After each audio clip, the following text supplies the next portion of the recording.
Bisnis ini modalnya kecil tapi cuannya berkali-kali lipat.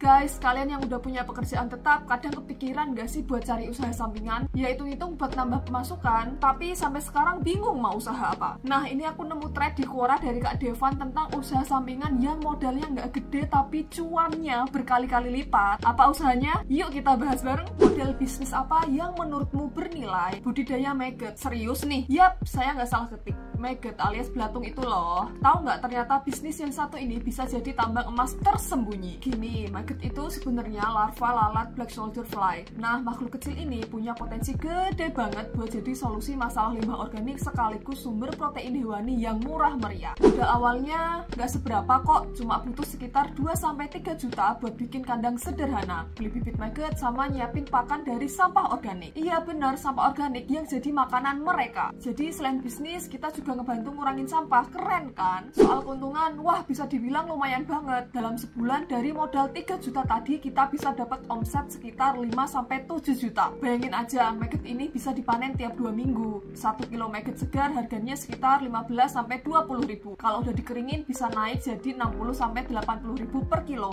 Lumayan kan buat nambah-nambah penghasilan. Tapi yang bikin bisnis ini makin menarik itu peluangnya. Coba deh lihat sekeliling, peternak ayam, ikan, bahkan reptil semuanya butuh pakan berprotein tinggi. Nah, maggot ini bisa jadi solusi. Proteinnya tinggi, harganya murah, plus ramah lingkungan. Triple win. Jangan salah, bisnis ini nggak cuma soal jualan maggot mentah. Kita bisa mengolah jadi tepung maggot yang harganya bisa 2-3 kali lipat, atau bikin pupuk organik dari sisa-sisa budidaya. Bahkan minyak maggot lagi naik daun buat industri kosmetik. Banyak banget kan variasinya. Sejujurnya aku baru ngerti guys kalau buat kosmetik. Yang paling seru, bisnis ini masih jarang yang ngelirik, padahal permintaannya udah mulai naik. Apalagi sekarang orang makin sadar pentingnya pakan alami buat ternak. Jadi bisa dibilang kita masuk di saat yang tepat. Tapi ya gitu, namanya juga bisnis, pasti ada tantangannya. Kadang baunya bikin tetangga protes, makanya penting banget buat pinter-pinter ngatur kebersihan kandang. Terus kadang lalat BSF-nya kabur, bikin resah warga sekitar. Tapi tenang, ada trik-triknya kok buat ngatasin ini semua. Intinya, budidaya maggot ini bisa jadi peluang emas bagi yang mau usaha tapi modalnya pas-pasan. Apalagi buat yang tinggal di daerah banyak peternakan. Bisa jadi supplier pakan ternak sekaligus pahlawan lingkungan. Keren kan? Oh, menarik ya guys. Ini jadi salah satu usaha yang aku pribadi jarang temuin. Yang berarti saingannya belum banyak. Antara itu atau emang akunya aja yang nggak tahu ya.